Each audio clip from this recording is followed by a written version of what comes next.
You know what you should do? You should follow me on Twitter at Brommer018. Link in the description. Do it now.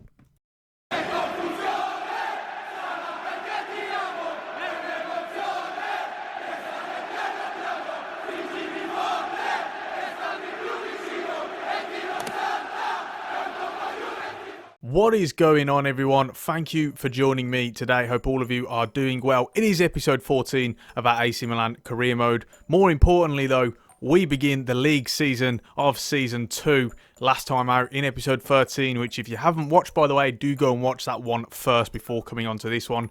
We did face off against Juventus in the Super Cup, and we did get a win, 2-1 in the end. It was a very, very good victory. We did go behind 1-0, but we reacted really well, and goals from Rafael Leao and a penalty from Franck Kessié saw us victors. So we start the season off with a very, very good win and a trophy to go with it as well. In this episode today, we're changing the structure up a little bit. What we're going to do is we're going to go through all 3 of these games, but they're going to be very quick highlights. Lots of, well, basically just the goals I'll be showing you, if there are any. We're going to get through them nice and steady, nice and quickly. We're also going to have all of the rest of transfer season, transfer deadline day, and also the Champions League group stage draw as well, which I believe will take place round about the 26th to the 28th after the final playoff games, and then we'll be able to see who we have in the group stage of the Champions League. So looking forward to it today, lots to get through. Before we come on to the transfer zone, first of all, we do have a game against newly promoted Benevento away. So this is a trap game for sure, and one that I think is going to be a tough challenge. They're going to come here to try and shock us and get their season off to a good start. So we've got to be ready for them. This is the team lineup we've gone with today. We're sticking with the 4-3-3. Couple of changes though. Donnarumma comes in for Plizzari as our main goalkeeper. Paqueta in for Bonaventura. He impressed last time out. And Chiesa comes in on the left for Rebic, who drops to the bench. There's a lot of speculation about him at the moment. You may remember from the end of last episode, we did receive an offer for him from Paris Saint-Germain. Negotiations are currently ongoing. We're hoping he doesn't go, but if we receive 56, 60 million, we can't reject it, because it's just too good to turn down. So we dropped him to the bench as a result of that. And also Rafael Leao comes in for Erling Braut Haaland as well. One change I have made to this tactic, of course it is a very possession-based, orientated tactic. I realised that Donnarumma wasn't actually on sweeper keeper or coming for crosses. He was unbalanced on both, so we've made him sweeper keeper and he will now come for crosses. Just more aggressive, more of a front foot style goalkeeper to complement our tactic. Apart from that though, it's all very much the same in terms of the instructions, nothing else to change. I have been thinking about making the holding mid drop in to drop between defenders and form a back three, sort of, so to speak, when everyone goes forward, but for now we're going to keep it on stay back while attacking. That's it for now, guys. We're going to move into the game, get through, and see if we can come out with a result. We're going to send it through. We've got to watch the cut back here. Well played from Thiago Silva. Romagnoli as well follows his man well. Chiesa through to Paqueta. He's got options here. Callejon, Kessié and Leao all making runs here. We've got an opportunity. Paqueta through to Kessié. There it is, 1-0. And it's fairly deserved. We've had the majority of possession. And once again, Franck Kessié, the box-to-box man who was our top goal scorer last season, I think, if I can remember correctly. He's back to scoring ways again. That's 2-in-2 for him. Storms into the box. It's a great break attack, and we're so deadly in that situation. Kessié megs the goalkeeper as Paqueta lays it through to him. And that's a nice finish indeed. A good start to the game so far and good start to the season. Milan take the lead in the first half. 1-0.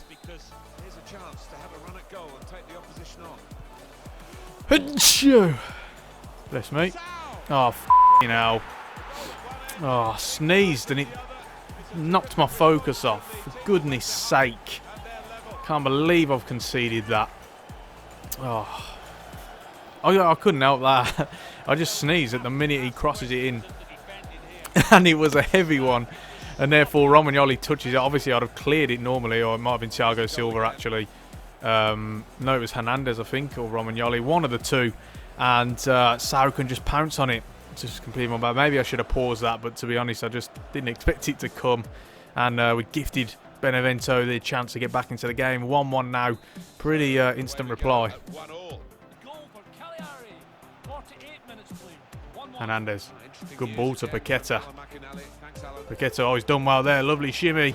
Leao lays it off. Whoa, what a wonderful piece of play this could be. It is 2-1, and that is a fantastic, well-worked goal.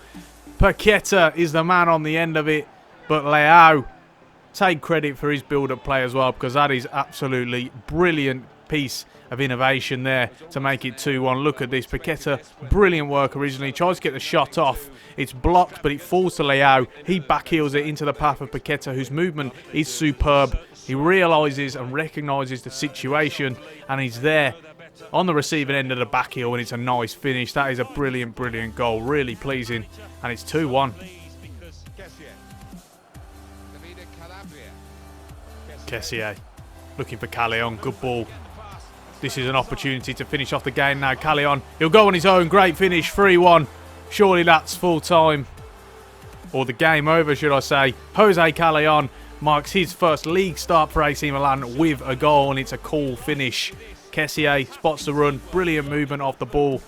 And Callejon, who goes through, is able to just lace it towards that far post. Keeper can't get to it, and that is an impressive piece of play yet again. All three goals really been good, impressive stuff in the build-up, and we carry that forward into this season. 3-1 now, and surely it's game over.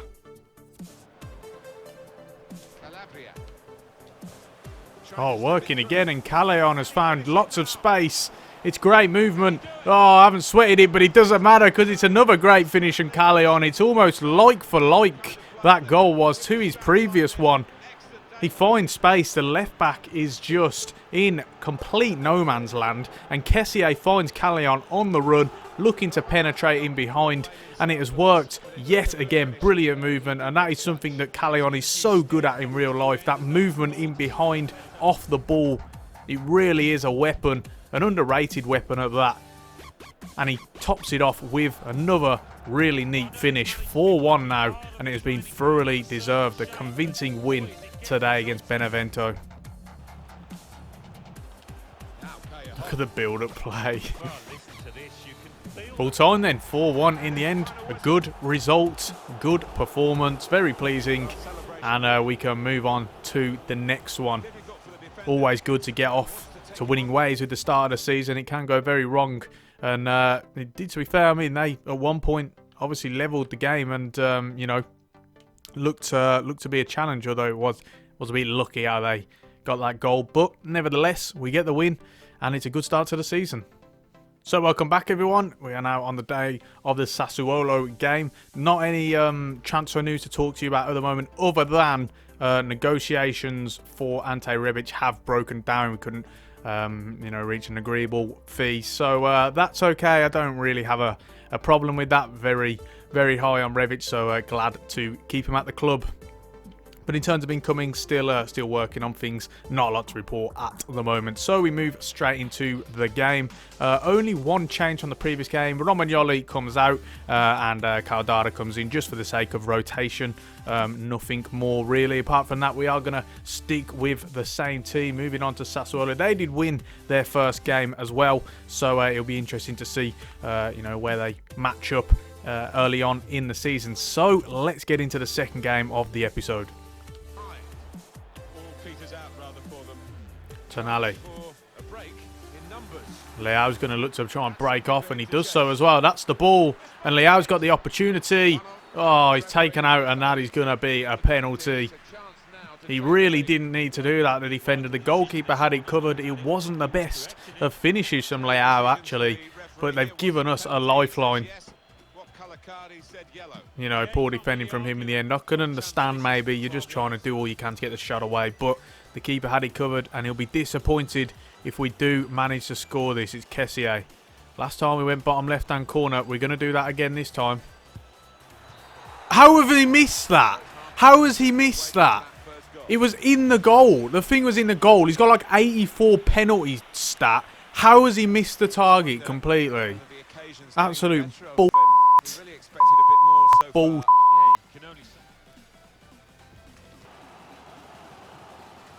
Look at this. We've got men storming forward now. This is a brilliant opportunity. He's found Chiesa on the edge of the box. What a finish that is. Federico Chiesa. That is lovely, exquisite stuff. And right from the half-time break, we have reacted brilliantly. What a fantastic goal this is. Props to Chiesa. He's the one who breaks off. All the others are storming forward. Kessié, Callejon and Leao, as well as Paqueta on the ball. But Kessié breaks off, finds that space on the edge of the area. Always looking for that. And it is a really exquisite finish. Pleasing stuff for Federico Chiesa, who gets his first goal of the new campaign. He had a really good second half of the season since joining, and he picks off from where he left last time out. 1-0 to Milan, second half just started. Gonna look for Tonali. Oh, he can get ahead of his man. There it is, full time. It's a win in the end. Not quite as convincing as last time out, but then again, we missed loads of chances. Probably not going to show them actually in this video. But trust me, we did miss quite a lot of fantastic chances. Really could have came away with more than that as shown. I mean, look at that Sassuolo. I mean, one shot overall. You know, it was pretty routine for us in the end. Disappointed about that penalty for sure, but we get the 3 points, and that is the most important thing. We move on to the next game. So welcome back, guys. Back in the midst of the week after the Sassuolo game. We've had another transfer offer for Ante Rebic, and it's gonna be the same thing. We'll ask for 60, and you know, we'll put a minimum for 56. Again, he's a really important player. And you know, I do want to keep him. You know, I really like him. So again, if we get a big offer, I can't say no. Really, you know, you can't reject that. They're not going to reject that much money. But at the same time, I do want to keep him if possible. So we'll see how that one plays out. Welcome back, everyone. We are once again in the middle of the game. We've not yet reached the game. Now, I've just got a couple of messages saying matches rescheduled. So I'm guessing the Champions League groups have now been drawn. So I haven't seen them yet. We're going to have a look at them. Just put me straight onto the messages. But beforehand, we have had an offer for Suso from Red Bull Leipzig. 41.9 million. I tell you what, that is a very good deal. We're going to see if we can negotiate it. Maybe put it up a little bit closer towards 50. But I tell you what, I would love to take that deal, to be honest, because he's not a part of our plans. I'm not really high on Suso, and he just doesn't fit into the mould, if I'm honest. We'll ask for 50. Oh, for goodness sake, why did I do that? I should have just accepted the offer. Oh, can't believe it. So, well, that's disappointing. Hopefully someone else comes back in for him before. And why did I get greedy? I should have just accepted the 40. That's really disappointing. Shouldn't have done that. I'll bear that in mind next time beforehand. But yeah, moving on. I think the Champions League groups have been drawn. Let's have a look there. Hopefully that's a bit of a brighter note. Yep, here we go. So we'll wait. We'll watch that little mini cutscene. See who we have. See him draw the name out of the bowl. And let's have a look who we have. First of all, Paris, Liverpool, Spurs, Dortmund. A couple of decent groups. Have a look here. Atletico Madrid, Fenerbahce, and CSK and Moscow. So that is the Champions League group draw. Tell you what, I'm looking forward to that one. Definitely. Looking at it. In fact, I tell you what, let's go onto the tables instead. Have a closer look at all of them. Looking at it, definitely that is a tough group. Atletico Madrid are, such a good team. Absolutely. Well, extremely underrated. But the likes of Fenerbahce and CSK and Moscow, they're tough places to go, to pick up all 3 points, especially away at those those teams, those grounds. They're also they'd be good wins. They're tough places. So for sure, this is no walkover, this group, and I think we're gonna do well if we can get out of it for sure. Atletico Madrid will understandably be favourites, but let's see what we can do. Let's see if we can put it on them, and we can provide some sort of upsets. So yeah, looking forward to that one. Let's have a quick look through the rest of the Champions League groups. Got that one: Liverpool, Paris Saint-Germain amongst Sporting Lisbon and Spartak Moscow. The likes of Tottenham, Dortmund, Ajax, Legia Warsaw. That is a really good group. Looking forward to seeing who comes out on top on that one. Torino, of course, qualified in the top 4. So another fellow Italian team. They make it in a group with the likes of Madrid, Leverkusen and Lokomotiv Moscow. Don't write them off in that one, that's for sure. Juventus, of course, get Lyon, Leipzig and Shakhtar. You would expect them to come on top in that group, but you never know for sure. Still a decent group. Fellow rivals, Inter Milan in a group with Man City, Galatasaray, Dinamo Zagreb. Again, a bit like us actually. That is a group very similar to ours in that the likes of Galatasaray and Dinamo Zagreb, they're tough places to go. They've got a very good team, probably favourites above them as well in Man City, like Atletico Madrid. So, yeah, we'll see how that one plays out. Barcelona, Arsenal, another Italian side in it, Lazio as well. One of them must have won the Europa League actually, because we do have 5 Italian teams in there. That's a good group. Interested to see who comes out on top on that one. And finally in Group H we have Bayern Munich, Valencia, PSV and PAOK as well. So yeah, looking forward to this one, and let's have a look at how the schedule plays up with that as well.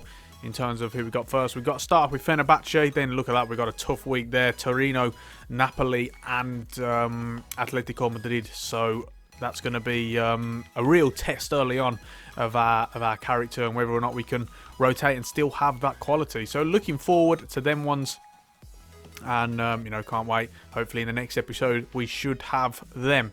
We now will move on to the Udinese game before coming on to transfer deadline day. So I'll be back very shortly.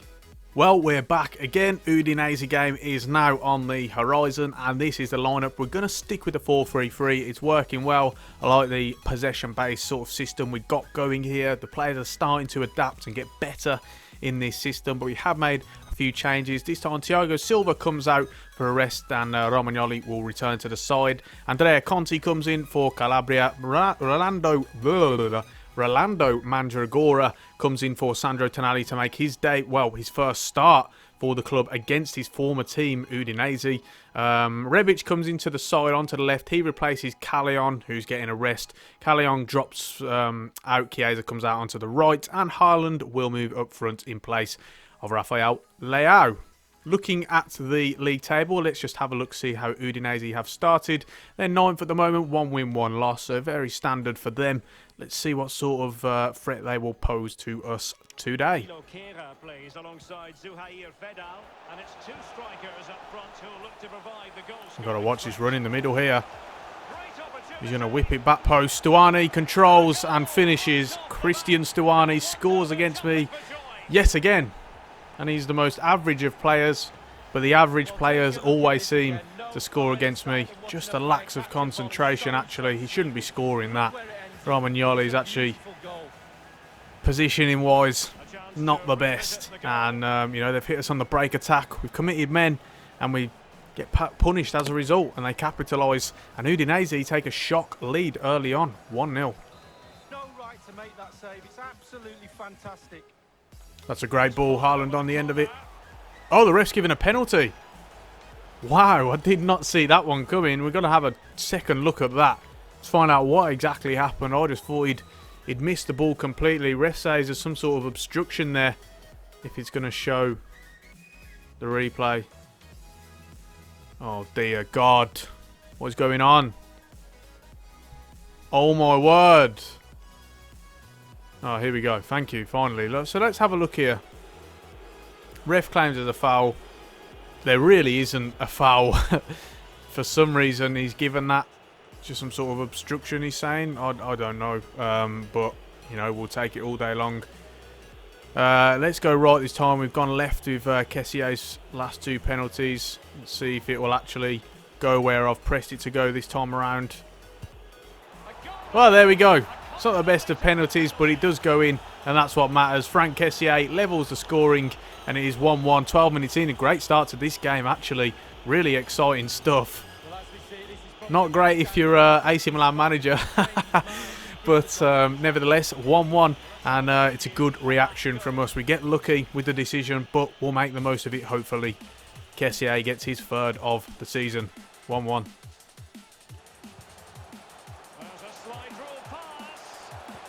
Got to stop it. Oh, it's going to be given away for a penalty.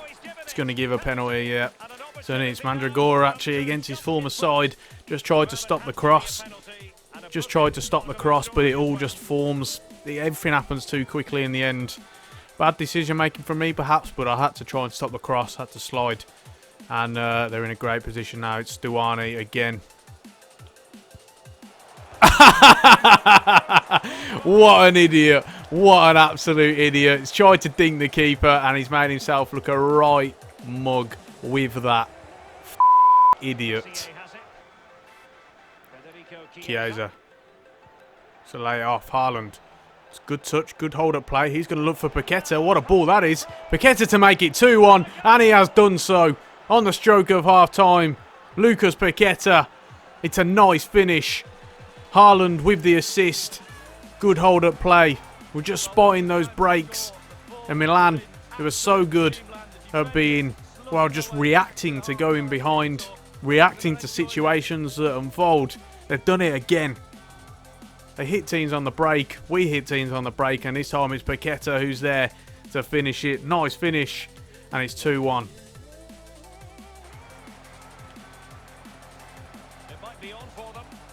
Got to watch the cutback here. Got to watch the cutback. They don't.